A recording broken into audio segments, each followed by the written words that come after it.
అందరికీ నమస్తే.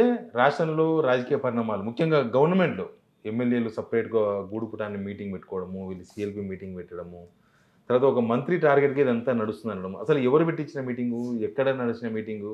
అసలు ఏం జరుగుతుంది? దీనిపైన మాట్లాడదాం. మనతోన రాజకీయ విశ్లేషకులు ప్రకాష్ గారు ఉన్నారు. అన్న నమస్తే. అన్న ఈ మధ్య కాంగ్రెస్‌లో ఒక మీటింగ్ జరిగింది. జడ్చర్ల ఎమ్మెల్యే అనిరుద్ రెడ్డి ఆధ్వర్యంలో జరిగిన మీటింగ్ అది. దానిలో అన్ని రకాల మనుషులున్నారు. ఒక్కరి మనిషి ఏం లేరు. ఆయన కోమరెడ్డి మనిషి గాని మిగతా వాళ్ళు కూడా ఉన్నారు. ఏం విశ్లేషిస్తారు? ఎందుకంటే సంవత్సరం తర్వాత జరిగిన మీటింగ్ ఇది. క్యాన్సర్ జబ్బనేది ఆ కంతి డయాగ్నాస్టిక్ సెంటర్‌లో కనబడితే తప్ప డాక్టర్లకు నిర్ధారణకు రాలేరు. హ్మ్. ఇది గూడా ఒక క్యాన్సర్ లాంటిది. ఏందంటే మెల్లమెల్ల అది దీని క్యాన్సర్‌కి ఒక 10 ఏళ్ల చరిత్ర ఉంటది. హ్మ్. లోపల ఎక్కడెక్కడనో కణాలు డిస్టర్బ్ అయ్యి స్పాయిల్ అవుతూ వస్తుంటాయి అన్నట్టు. హ్మ్. అది ట్యూమర్ ఫార్మ్ కావడానికే 10 ఏళ్ళు పడుతది చాలా సార్లు. ఈ కాంగ్రెస్‌లో గూడా ఆ క్యాన్సర్ లాంటి వాతావరణం అనేది ఆ పార్టీ అధికారంలోకి వచ్చిన రోజే స్టార్ట్ అయింది. హ్మ్. ఎందుకంటే సీనియర్స్ మధ్యలో పోటీ ఉంది. ఆ సీనియర్స్‌ని అందరిని కాదని చెప్పి 4 ఏళ్ల ముందు పార్టీలోకి వచ్చిన వ్యక్తిని ముఖ్యమంత్రి చేశారు. రగులుతా ఉంది వాళ్ళకు లోపల. చాలా రోజుల నుంచి కంప్లెయింట్స్ పర్వం మొదలైంది. ఇక్కడ ఏది జరిగినా ప్రజల ప్రతిఘటన రాంగానే ఆ వీడియోస్‌ని గానీ, హ్మ్. అవన్నీ గూడా ఎప్పటికప్పుడు ఢిల్లీకి చేరుతా ఉన్నాయి. సో, స్టార్టింగ్‌లో ఏం చేశారంటే, ఈ ఇంకా 6 పోస్టులు ఖాళీగా ఉన్నాయి గదా! మాకే మంత్రి పదవి ఇస్తారని కొంతమంది ఎదురు చూసి ఆహ్, మాకు మంత్రి పదవి రాకుండా పోద్దేమో అని బయటికి నోరు విప్పలే. హ్మ్. కానీ చూచాయగా వాళ్ళకి అర్థమైపోయింది. ఒకవేళ ఇచ్చినా గూడా మనకివ్వడు. ఫలానా, ఫలానా వాళ్ళకి ఇచ్చినట్టున్నాడు అని చెప్పి ఎప్పుడైతే అర్థమైపోయిందో, ఇంకా వాళ్ళ లోపల ఇంకెందుకు మనం వెయిట్ చేయడం, ఏదో ఒకటి స్టార్ట్ చేద్దామన్న పద్ధతిలో అసంతృప్తిని షేర్ చేసుకోవడం అనేది మొదలైంది. అంటే వాళ్ళందరూ వాళ్ళే మీటింగ్ పెట్టుకొని ఉండొచ్చా? లేకపోతే ఎవరన్నా మంత్రుల్లో కూడా అసంతృప్తి వాదులున్నారు. ఎందుకంటే లేరు ఎప్పుడు గూడా మీటింగ్ పెట్టించేవాళ్ళు బయటికి రారు. హ్మ్. వాళ్ళ ఎనకాలుండి నడిపిస్తారు. ఇటువంటి వాటిలల్లో వాళ్ళు బయటికి రారు. హ్మ్. సో, చాలా అసంతృప్తి రగిలిపోతాంది కాంగ్రెస్ పార్టీలో. కాంగ్రెస్ పార్టీని ఎవ్వరూ దించాల్సిన అవసరం లేదు గద్దె. వాళ్ళకి వాళ్ళే దించుకుంటారు. రాజకీయాలల్ల హత్యలుండవు, ఆత్మహత్యలుంటాయి అంటారు గదా! ఇప్పుడు ఆత్మహత్య చేసుకునే ఆ సింప్టమ్స్ అన్నీ గూడా కాంగ్రెస్ పార్టీలో వచ్చినాయి. ఆ హ్మ్. ఎమ్మెల్యేలకు, ఎవరైతే అసంతృప్తితో రగిలిపోతున్న నాయకులున్నారో వాళ్ళందరికొచ్చినాయి. అధిష్టానానికి గూడా ఒక గడ్డు పరిస్థితొచ్చింది. ఏందంటే సీనియర్‌లందరిని కాదని ఈయనకిచ్చినాం గదా! హ్మ్. ఈయన అప్ టు ద మార్క్ ఈయన పరిపాలన లేదు అనేది వాళ్ళకర్థమైంది. పార్టీ ఫిరాయింపులు వద్దంటే ప్రోత్సహించిండు. వాళ్ళు చెప్పిందే గదా! రాజీవ్ గాంధీ పెట్టిందే ఈ బిల్లు. పార్టీ అవును. ఫిరాయింపుల నిరోధక బిల్లు. మనమే దీన్ని ఫాలో కాకపోతే ఇంకెవరం అయితాం? మళ్ళా రాహుల్ గాంధీ, ప్రియాంక, సోనియా ఎలక్షన్ టైమ్‌లో వాళ్ళు ఓపెన్‌గా చెప్పారు. ఎవరైనా పార్టీ మారితే రిజైన్ చేసి అవును. రావాలని 10థ్ చెప్పేసి. షెడ్యూల్ సవరిస్తామని ఆ! చెప్పారు. మరి వాళ్ళ మాటను కూడా రేవంత్ రెడ్డి ఫాలో కాలేదు. వచ్చిన 1 ఇయర్‌లోనే హైడ్రా పేరుతోని, మూసీ పేరుతోని నానా రకాల గొడవలు తెచ్చుకున్నాడు. ప్రజలను నారాజు చేశాడు. మూడోదేంటంటే రెవెన్యూ చూస్తే స్టేట్ రెవెన్యూస్ పాజిటివ్‌గా లేవు. నెగెటివ్ వేలో ఉన్నాయి. అవును. ఆర్థికంగా ప్రగతి లేదు. తర్వాత ప్రతిపక్ష నాయకుడిని బూతులు తిట్టడము ఇట్లాంటియన్నీ గూడా వాళ్ళు డైజెస్ట్ చేసుకోలేకపోతాండ్రు. ఈయన చేసే ఈ పనులన్నీ. హ్మ్. అందుకే వాళ్ళకేమో మింగలేని, కక్కలేని పరిస్థితొచ్చింది. రేవంత్ రెడ్డిని తొలగిద్దామంటేనేమో ఈ మళ్ళీ ఏమన్నా ఈయన అవతల వైపు నుంచి వస్తాడా? ఎందుకంటే ఆయనకు పార్టీతో లాయల్టీ లేదనే సంగతి వాళ్ళకి తెలుసు. హ్మ్. 4 ఏళ్ల ముందు వచ్చినోనికి సీఎం ఇయ్యడం అనేది ఆ 130, 40 ఏళ్ల కాంగ్రెస్ పార్టీ చరిత్రలో ఎప్పుడు జరగలేదు. హ్మ్. మొదటిసారి జరిగింది. ఇది ఈ ఎమ్మెల్యేల మీటింగు రేవంత్ రెడ్డికి అగైనెస్ట్‌గా జరిగిందనుకోవాలనా? లేకపోతే కాంగ్రెస్ అధిష్టానానికి అగైనెస్ట్‌గా జరిగిందనుకోవాలనా? ఎందుకంటే ఒక మంత్రి పేరు బయటకొచ్చింది. పొంగులేటి శ్రీనివాసరెడ్డి టార్గెట్‌గా జరిగిందేమో అన్నట్లుగా ఆయన 30% కమిషన్ తీసుకుంటుండు. మా పనులు చేసి ఇట్లాంటివి వచ్చినాయి బయటికి. అంటే ఎప్పటికైనా థ్రెట్ పొంగులేటే పార్టీలో. ఎవరికీ అంటే రేవంత్ రెడ్డికి. హ్మ్.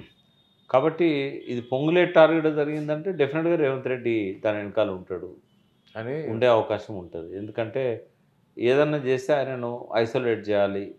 ఎందుకంటే ఆయన మీద కొంత బీజేపీ ప్రెషర్ ఉంటది. ఎందుకంటే ఈడీ కేసులల్లా ఏం దొరికినాయో, ఏం కేసులు పెట్టలేదు, ఏం దొరికినాయో చెప్పలేదు. అవును. అంటే వాళ్ళ ఆధారాలు పెట్టుకొని ఈయనను టార్గెట్ చేశారు పొంగులేటిని. హ్మ్. పొంగులేటికి కూడా ముఖ్యమంత్రి కావాలన్న కోరిక ఉన్నది. సో, బీజేపీ ఎట్లాగో 5 ఏళ్ళు కాంగ్రెస్ ముఖ్యమంత్రిని పరిపాలన చేయనీయదు. ఒక ఛాన్స్ వస్తదేమో అని ఆయన కూడా వెయిట్ చేస్తా ఉన్నాడు. కానీ ఆయన ముఖ్యమంత్రి ఉన్నారు రేవంత్ రెడ్డి. ఒకవేళ ఇట్లాంటి మీటింగులు పెట్టించే బాధ్యత ఆయనే తీసుకొని ఆయన్నే పెట్టించిన మీటింగులంటే అది ఎక్కడికో దారితీసిన సంగతి తెలవదా ఆయనకి? అంటే పైన ఒక నేను ఇందాక చెప్తుంటేనే మీరు ఈ క్వశ్చన్ అడిగారు. మింగలేని కక్కలేని పరిస్థితి కాంగ్రెస్‌కి ఎందుకు ఉందంటే, ఆ పార్టీ దగ్గర కావాల్సిన ఫండింగ్ లేదు. హ్మ్. ఆ ఫండింగ్ ఇచ్చేది ఓన్లీ రేవంత్ రెడ్డే కదా ఇప్పుడు. ఇక్కడి నుంచి పంపిస్తారు కాబట్టి పూర్తిగా డిపెండ్ అయి ఉన్నారు రేవంత్ రెడ్డి మీద. ఒకవేళ ఆయన తీసేసినా కూడా ఆయనకు ప్లాన్ బి ఉంది. Plan B. ప్లాన్ బి ఉంది ఆయనకు. ప్లాన్ బి ఏందంటే చంద్రబాబు నాయుడు చేతిలో మోడీ గవర్నమెంట్ ఉంది.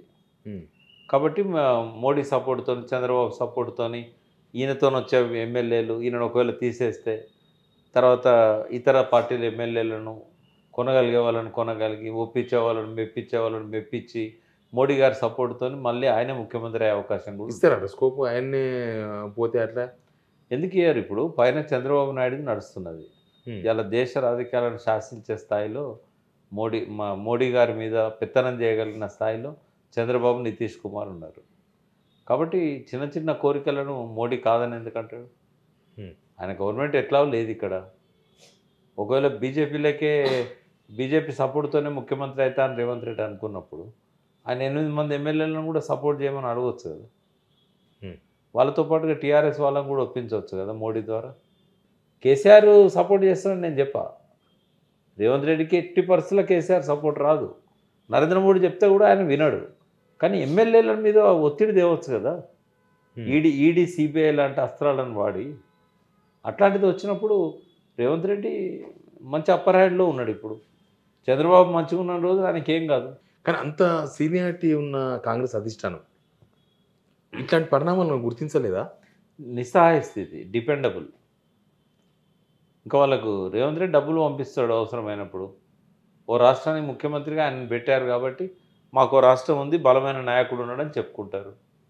ఈ ఇంటర్నల్ విషయాలన్నిటి మీద వాళ్ళు అంత ఇంట్రెస్ట్ ఎందుకు చూపెడతారు? ఒకవేళ ఇక్కడ గ్రూప్ తగాదాలు అవుతున్నాయి అని అన్నా కూడా రేవంత్ రెడ్డికే చెప్తారు, చూసుకో నువ్వు అని చెప్తారు. ఒకవేళ ఆయనంతటా ఆయనే పొంగులేటిని డిఫేమ్ చేయదలుచుకుంటే ఇవన్నీ కూడా స్పెక్యులేషన్స్కు దారితీస్తాయి. ఇటువంటి చూపెట్టి కూడా ఆయన చెప్పొచ్చు, ఎమ్మెల్యేలు అంతా కూడా పొంగులేటికి అగెనెస్ట్ ఒకటవుతున్నారు, మన గవర్నమెంట్ పడిపోతుంది, మీరు ఆయన మీద ఏదైనా ఒక చర్య తీసుకోండి అని చెప్పవచ్చు. క్యాబినెట్ ఎక్స్పాన్షన్లో ఆయన తీసేద్దామని కూడా అనొచ్చు. అంటే తనకు పోటీ అవుతారన్న ఉద్దేశం ఒకటే ఉండొచ్చా, లేకపోతే ఇంకేమైనా ఇంటర్నల్గా పొంగులేటి రెవెన్యూ శాఖ ఉంది? రేపు బలంగా రేవంత్ రెడ్డిని ఎదుర్కొనేగలిగేవాడు పొంగులేటే. ఎందుకంటే ఉత్తమ్ కుమార్ రెడ్డిలో అంత చొరవ లేదు. మంచోడే ఉత్తమ్, మంచోడే, కానీ ఈయన లోపలన ఈ డైనమిజం ఆయన లోపల ఉండదు కదా. ఆయనకు నాన్ కరప్టెడ్. మరి ఆయన రేపు వాళ్ళ ఆస్పిరేషన్స్ అన్ని ఫుల్ఫిల్ చేస్తాడో చేయడం, ఈ గ్రూపులన్నీ మేనేజ్ చేయడం ఆయనతో అవుతుందో కాదో, ఇవన్నీ డౌట్స్ ఉంటాయి కదా కాంగ్రెస్ పార్టీకి. అధికారం ఇస్తే ఆయన నిరూపించుకుంటాడు అవ్వచ్చు, that is different thing. Ponguleti Revanth Reddy ఎన్ని చేస్తాడో అన్ని చేయగలుగుతాడు. బీజేపీ డబుల్గా మారుతుందా రేవంత్ రెడ్డితోనే, ఇటు పొంగులేటి శ్రీనివాస్ రెడ్డితోనే అనుకోవచ్చు. వాళ్ళు ఇద్దరు కూడా బీజేపీకి దగ్గరగానే ఉన్నారు, ఎవరు దూరంగా ఉన్నారని నేను అనుకోవట్లేదు. ఇప్పుడు ఢిల్లీలో ఆమ్ ఆద్మీ పార్టీ ఓడిపోయిన తర్వాత ఒక ప్రాంతీయ పార్టీ ఓడిపోయింది, కాంగ్రెస్ ఓడిపోయింది. అయినా సరే కాంగ్రెస్ హ్యాపీగా ఉందంట బీజేపీకి వెళ్ళడంతో. అవి తెలంగాణలో ఎట్లా చూడాలి? రేవంత్ రెడ్డి గారు నిన్న మాట్లాడుతూ వేరే కేరళలో మేము ఓడించాం, మాతృభూమిలో మేము ఓడించామని కూడా చెప్పాడు. అంటే కేటీఆర్ గారు ఇచ్చిన ట్వీట్ 100% కరెక్ట్ కదా. రాహుల్ గాంధీకి కేటీఆర్ ఏదైతే ట్వీట్ ఇచ్చాడో కంగ్రాచులేషన్స్, బీజేపీ గెలిచినందుకు కంగ్రాచులేషన్స్ అంటే చాలా సీరియస్ అంశం ఒకటి ఉంది ఇప్పుడు మీరు అడిగిన క్వశ్చన్ వెనకాల. ఈ ఇద్దరు కూడా ఒక విషయంలో ఏకాభిప్రాయంతో ఉన్నారు, బీజేపీ కాంగ్రెస్. ఏంటిదంటే ప్రాంతీయ పార్టీలను ఖతం చేయాలి, మన ఇద్దరమే ఉండాలి తప్ప మూడోది ఉండొద్దు. అందుకే కాంగ్రెస్ ఢిల్లీలో మౌనం పాటించింది. ఈ తెలంగాణ ఎన్నికలల్లో బీజేపీ మౌనం పాటించింది. అంటే గతంలో ఎట్లుండేదంటే అధికారంలో ఉన్న ముఖ్యమంత్రి యాంటీ ఇన్కంబెన్సీని చీల్చడానికి ప్రయత్నం చేసేవాడు. చంద్రబాబు నాయుడు అయినా రాజశేఖర రెడ్డి అయినా ప్రయత్నంలో కొన్ని పార్టీలను కూడా పెట్టించారు వాళ్ళు. పేర్లు చెప్పాను, కొన్ని పార్టీలు ఉన్నాయి, ప్రజారాజ్యం పార్టీ లాంటివి అట్లే కొన్ని పార్టీలను పెట్టించారు, కొన్ని పార్టీలను బాగా ఉపయోగించుకున్నారు, లోక్సత్తా లాంటి పార్టీలను.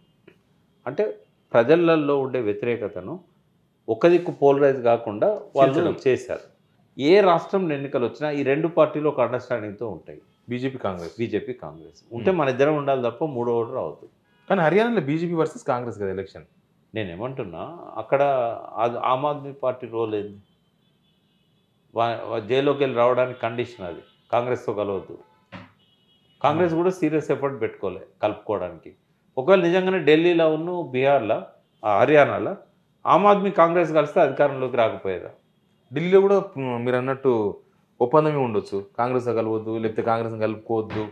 రెండు ఉంటాయి. ఒకటేమో ప్రాంతీయ పార్టీలను ఖతం చేసే క్రమంలో కేసులు పెట్టి ఇటువంటి కండిషన్లు పెట్టడం అనేది ఒకటి. రెండవది కాంగ్రెస్కు బీజేపీకి ఉన్న ఇంటర్నల్ అండర్స్టాండింగ్, ప్రాంతీయ పార్టీలు ఉండొద్దు. వాళ్ళకి మెయిన్ థ్రెట్ ఏముండే అంటే ఆమ్ ఆద్మీ పార్టీ అంటే పంజాబ్లో అధికారంలోకి వచ్చింది, చాలా రాష్ట్రాల్లో వాళ్ళ ప్రజెన్స్ ఉన్నది.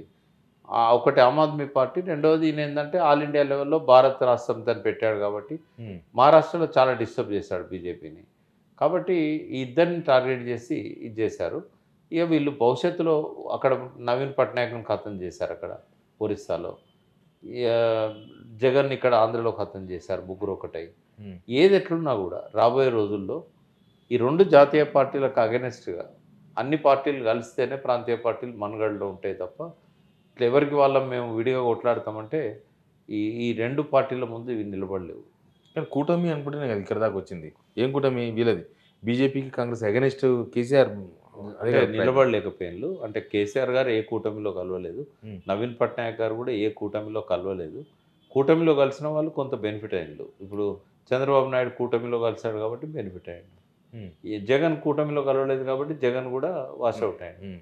కాబట్టి రాబోయే రోజుల్లో ఈ ఇద్దరు బలమైన శత్రువులను ఎదుర్కోవడానికి దేశంలోని ప్రాంతీయ పార్టీలన్నీ ఒక్క తాటి మీదకి వస్తే తప్ప ఇవి సర్వైవ్ కావు. కానీ బీజేపీ నుంచి ఒక కామెంట్ వచ్చింది, ఒక స్టేట్మెంట్ ఏంటంటే ఈ ఢిల్లీ ఎలక్షన్ తర్వాతనే ఆమ్ ఆద్మీ పార్టీ ఓడిపోతున్న బీఆర్ఎస్ నారాజ్ అయిందనేది ఒక కామెంట్. రెండో స్టేట్మెంట్ ఏంది, కేటీఆర్ ఇచ్చిన స్టేట్మెంట్ మీద రిప్లై ఇచ్చిన వాళ్ళు అంటే ప్రాంతీయ పార్టీలే బీజేపీని ఢీ కొడతాయి అంటే కాంగ్రెస్ ప్రాంతీయ పార్టీలు కలవాలనే సంకేతం ఇచ్చింది, రేపు బీఆర్ఎస్ కాంగ్రెస్ కలవబోతున్నాయి. నాకు తెలిసి ఒకవేళ అట్లా కలిస్తే మాత్రం బీజేపీని దెబ్బ కొట్టగలుగుతారు. కానీ వీళ్ళ మధ్య ఉన్న ఆ వైరం ఏదైతే ఉన్నదో ఈ రెండింటిని కలవనియదు. ఒకవేళ నిజంగానే కలిస్తే నేను వెల్కమ్ చేస్తాను. బీజేపీని కొట్టాలంటే ఇవన్నీ ఒకటి కావాలి. ఇక్కడ తెలంగాణలో అంతటా కాంగ్రెస్ అంతా ఆ దేశమంతా కాంగ్రెస్తో కలవాల్సిందే. ఎందుకంటే ఒక లార్జర్ ఇంట్రెస్ట్, వాళ్ళు మత సామరస్యాన్ని దెబ్బతీస్తున్నారు అనేది ఒక ప్రచారం ఉంది బీజేపీ. తర్వాత మళ్ళీ పురాతన సంస్కృతిని ప్రవేశపెడుతున్నారు. వాస్తవంగా ఏంటంటే బీజేపీకి ఒక ఐడియాలజీ లేదు, ఆర్ఎస్ఎస్కి ఉన్నది. ఆర్ఎస్ఎస్ ఎప్పుడు కాంప్రమైజ్ కాదు తమ ఐడియాలజీతో. అయితే అప్పుడప్పుడు ఏమైందంటే ఆర్ఎస్ఎస్ ఇన్ఫ్లుయెన్స్ వల్ల బీజేపీ కొన్ని పనులు చేస్తూ ఉంటుంది. కానీ బీజేపీ కూడా గోడ దునికే వాళ్ళని తీసుకునే పార్టీ కదా. అది వరకు జనసంఖ్య ఉన్న నిబద్ధత ఎక్కడన్నది? పోనీ బీజేపీకి ఫస్ట్ 30 years ఉన్న నిబద్ధత ఇప్పుడు ఉన్నదా? ఇప్పుడు 45 ఏళ్ళు అయింది ఆ పార్టీ వచ్చి. 45 ఏళ్ళల్లో మొదటి 5-10 ఏళ్ళల్లో ఎంత అయితే స్ట్రిక్ట్గా ఉన్నారో ఇప్పుడు లేదు కదా. అది అధికారం రావాలంటే నంబర్ కావాలి, నంబర్ కోసం వాళ్ళు ఎవరైనా కలుపుకుంటారు. సిద్ధాంతం లేని పార్టీలలో ఎవరు మంచి ఎవరు చెడ్డ అని ఎందుకు విశ్లేషించాలి? ఇద్దరు ఒకటే. కానీ ప్రాంతీయ పార్టీలు ఏదో ఒక నేషనల్ పార్టీతో అయితే తప్ప బతకలేవా? ఆ పొజిషన్ వచ్చిందా? వాళ్ళిద్దరు ఒకటైతే బతకలేవు. వాళ్ళిద్దరు ఒకటైతే బతకలేవు. ఇప్పుడున్న ట్రెండ్ ఏంటంటే కాంగ్రెస్ బీజేపీ ఇద్దరికి కూడా ఒక ఏకాభిప్రాయం ఉంది, ప్రాంతీయ పార్టీలను ఖతం చేయాలి, మనమే ఉండాలి, మీరు లేకపోతే మేము, అంతే. ఎందుకంటే మోడీకి తెలుసు కాంగ్రెస్ లేవదు అని, లీడర్షిప్ లేదు కాంగ్రెస్కి. అంటే వాళ్ళు లీడర్షిప్ను ఎదగనియరు, ఎదిగిన లీడర్షిప్కు పగ్గాలు ఇవ్వరు.